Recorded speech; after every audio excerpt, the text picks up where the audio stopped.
Full Moon Sale காலை 9 மணியிலிருந்து இரவு 12 மணி வரை ஜூன் 29 ஒரு நாள் மட்டும். சோ இருக்கிற இடங்களையே மேனேஜ் பண்ண முடியாத அளவுக்கு ஒருத்தர் வந்து இப்ப 2000 ஆண்டு கிட்டத்தட்ட 1 லட்சம் பேர் இருந்திருக்காங்க. 99,484 பேர் இருந்த இடத்துல இன்னைக்கு 74,000 பேர் தான் இருக்காங்கன்னா ஒருத்தர் வந்து 3 பேர் 4 பேர் செய்யக்கூடிய வேலையை செய்யறாங்க.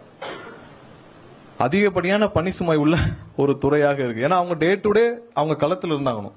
ஒரு ஃபியூஸ் போச்சுன்னா போகணும், டிரான்ஸ்ஃபார்மர் போச்சுன்னா போகணும், ஃபியூஸ் ஆஃப் போச்சுன்னா போகணும். களத்துல போய் தினமும் களத்துல போய் வேலை, ஆபீஸ்ல உட்காந்து வேலை பார்க்குற வேலை கிடையாது. எல்லாம் களத்துல நின்று போயிடணும். இப்ப சர்வீஸ் கொடுக்குறாங்க, ஏன் டிலே ஆகுது? ஆள் இல்ல. டெய்லி சர்வீஸ் ரெக்வஸ்ட் அவ்வளவு வருது, யாரு போய் கொடுக்கறது? ஒரு ஆள் வந்து 10 பேர் வேலை செய்யறாங்க. அதனாலதான் சர்வீஸ் உடனே கொடுக்க முடியல. மீட்டர் பாக்ஸ் பொறுத்தவரைக்கும் ஏன் டிலே ஆகுது? ஆள் இல்ல. சோ இதெல்லாம் தான் வந்து இதற்கான காரணம். இதை முறையாக அட்ரஸ் பண்றதுக்கு பெரிய விஷயமே இல்லை. சோ அதான் அடுத்து நம்ம என்ன செஞ்சிருக்கோம் கடந்த 3 வாரத்தில் நம்ம சொல்ல போறோம். நெக்ஸ்ட் லைஃப் போங்க. சோ நம்மளுடைய இப்போ கரண்ட் வேக்கன்ட்ல இந்த அரசு பொறுப்பேற்றவுடன் முதலாவதாக முதலமைச்சர் சந்திச்சு பேசியவுடன் அரை மணி நேரத்தில் சொன்னோம்ல, அரை மணி நேரத்தில் 15,000 பேரை வேலைக்கு எடுக்கிறதுக்கு நம்மளுடைய முதல்வர், தமிழக முதல்வர் அண்ணன் விஜய் அவர்கள் வந்து ஒப்புதல் அளித்தார். இந்த ஆண்டுக்குள் அந்த 15,000 பேர் வேலைக்கு கண்டிப்பாக எடுக்கப்படுவார்கள். அதுக்கடுத்து பண்ண ஒரு இவங்க கடந்த ஆட்சியில் பண்ண ஒரு பெரிய பிளண்டர் என்னன்னா, கேங்பன் வந்து 2021 ஒரு 5,391 பேர் எடுத்தாங்க. அதுல என்ன கண்டிஷன்ல எடுத்தாங்கன்னு தெரியல. எப்பவும் இவங்க தான் ஓசியில யாரும் எடுக்கிறது இல்லையா? எல்லாம் ஒரு கிரைட்டீரியா இருக்கும். ஒரு எடுக்கணும்னா யாரும் வந்து ₹1 கொடுக்காம கூட உள்ள வர முடியாது. சோ எல்லாத்துக்கும் ஒரு கிரைட்டீரியா வச்சு பழைய கவர்மெண்ட், அதாவது 2021 ஒரு கிரைட்டீரியா வச்சு ஏதோ வாங்கிட்டு 5,391 பேரை அவர்கள் எடுத்திருக்கிறார்கள். இந்த கடந்த 5 ஆண்டுகளாக அவர்களை அப்படியே டிராப் பண்ணிட்டாங்க. சோ 5 ஆண்டுகளாக அவர்கள் பட்ட வேதனை கொஞ்சம் நஞ்சம் இல்ல. இந்த 5,391 பேரும். ஏன்னா அவங்களுக்கு வேலை இருக்கா இல்லையா, அவங்களுக்கு அனௌன்ஸ்மெண்ட் ஆயிடுச்சு, நீங்க அனௌன்ஸ் பண்ணிட்டீங்க, கன்ஃபார்ம் பண்ணிட்டீங்க. வேலை இருக்கா இல்லையான்னு தெரியல, கூப்பிடுவாங்களா இல்லையான்னு தெரியல, பார்க்காத மினிஸ்டர் இல்ல. ஏன்னா 3 மினிஸ்டர் மாட்டாங்க கடந்த 5 வருஷத்துல. ஆனா நிழல் ஒண்ணுதான், மினிஸ்டர் தான் வேற. நிழலா பின்னாடி இருந்து ஆபரேட் பண்ணது ஒருத்தரலாம். ஆனா மினிஸ்டர் தான் 3 மினிஸ்டர்.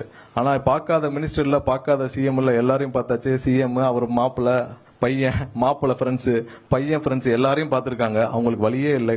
இப்ப முதல்வரிடம் பேசி அந்த 5,391 பேரையும் சேர்த்து 20,449 பேர் இந்த ஆண்டு அவர்களை கண்டிப்பாக வேலையில் எடுக்கப்படுவார்கள்.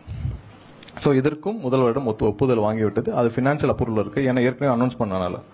சோ இதையும் சேர்த்து 20,000 பேர் இந்த ஆண்டுகளுக்குள்ள 20,449 பேர் வந்து கண்டிப்பாக வேலையில் அமர்த்தப்படுவார்கள். ஏன்னா இது ரொம்ப முக்கியம். சோ சப்சிக்வெண்ட் அடுத்தடுத்த ஆண்டுகள்ல இதெல்லாம் முடிச்சுட்டு இவங்களெல்லாம் பணியில் அமர்த்தி இவங்களுக்கு போதுமான ட்ரைனிங் கொடுத்துட்டு அடுத்தடுத்து சப்சிக்வெண்ட் ஆண்டுகள். ஏன்னா இப்ப நம்ம அடுத்த ஒரு முக்கியமான விஷயம் என்ன பண்ணிருக்கோம்னா, எல்லா இடத்துலயும் ஒப்பந்த தொழிலாளர் இருக்காங்க. எவ்வளவு பேர் இருக்காங்கன்ற ரெக்கார்டே கிடையாது. மொத்தமாக எவ்வளவு பேர் இருக்காங்க? ஒவ்வொரு நாளும் என்னிடம் வர்றவங்க பாத்தீங்கன்னா ஒப்பந்த தொழிலாளர் 15 வருஷம் இருக்கேன், 20 வருஷம் இருக்கேன். இங்கேயே பாத்தீங்கன்னா 6 மாதம் 7 மாதம் சம்பளம் வாங்காமல் அதுக்கு ஒரு கான்ட்ராக்டர் இருக்காங்க. அந்த கான்ட்ராக்டருக்கு டிஎன்இபி மூலமாக ப்ராப்பரா பேமெண்ட் போயிட்டு இருக்கு. சோ அவர்கள் வந்து அந்த தொழிலாளருக்கு 6 மாசம் 7 மாசம் பிஎஃப், இஎஸ்ஐ எதுவும் கொடுக்காம சம்பளம் கொடுத்திருக்காங்க. இப்பதான் முதல் முறையாக எத்தனை ஒப்பந்த தொழிலாளர்கள், எத்தனை வெண்டர் இருக்காங்க, அதை கன்சாலிடேட் பண்ற வேலையை இப்பதான் துவங்கியிருக்கு. அது சில வாரங்கள் பிடிக்கலாம். ஏன்னா எவ்வளவு பேர் இருக்காங்கன்னு தெரியல. சோ அவர்களுக்கு என்ன பண்ண போறோம்னு தெரியல. பட் மொத்தமா லிஸ்ட் வந்த பிறகுதான் எவ்வளவு ஒப்பந்த தொழிலாளர் இருக்காங்க, ஒவ்வொரு சப்ஸ்டேஷன்ல எவ்வளவு பேர் இருக்காங்க, அங்க லோக்கலா பிளேஸ் பண்ணிருக்காங்க. இந்த மொத்த லிஸ்டையும் நம்ம எடுத்து கண்டிப்பாக இதுல என்ன பண்ணணும்னு நம்ம அசஸ் பண்ண முடியும். சோ அந்த ஒப்பந்த தொழிலாளரை தவிர்த்து விட்டு இப்ப நம்ம டிஎன்இபில நேரடியாக எடுக்க போறது அந்த 20,449 பேர் பிளஸ் அதுல இன்க்ளூடிங் அந்த கேங்மேன், விடுபட்ட அந்த கேங்மேன் இருக்காங்களா, 2021 ஆண்டிலிருந்து 5 வருஷமாக கஷ்டப்பட்டு வர அந்த கேங்மேன் கண்டிப்பாக இந்த ஆண்டு நம்ம முடிச்சு சீக்கிரம் பைனான்சியல் அப்ரூவல் வாங்கி கொடுத்துருவோம். நம்ம யாரையும் பழி வாங்குறதும் இல்ல. கடைசியில வந்து 2 அரசும் அவங்களோட ஈகோல நீ வாங்கிட்டு போட்ட, நான் வாங்கிட்டு போட்டேன்னு சொல்லி 2 பேரும் விட்டு அந்த 5,397 பேருக்கு கண்டிப்பாக இந்த அரசு ஒரு வழி கொடுக்கும்ன்றதை சொல்லிடுறோம். Full Moon Sale காலை 9 மணியிலிருந்து இரவு 12 மணி வரை ஜூன் 29 ஒரு நாள் மட்டும்.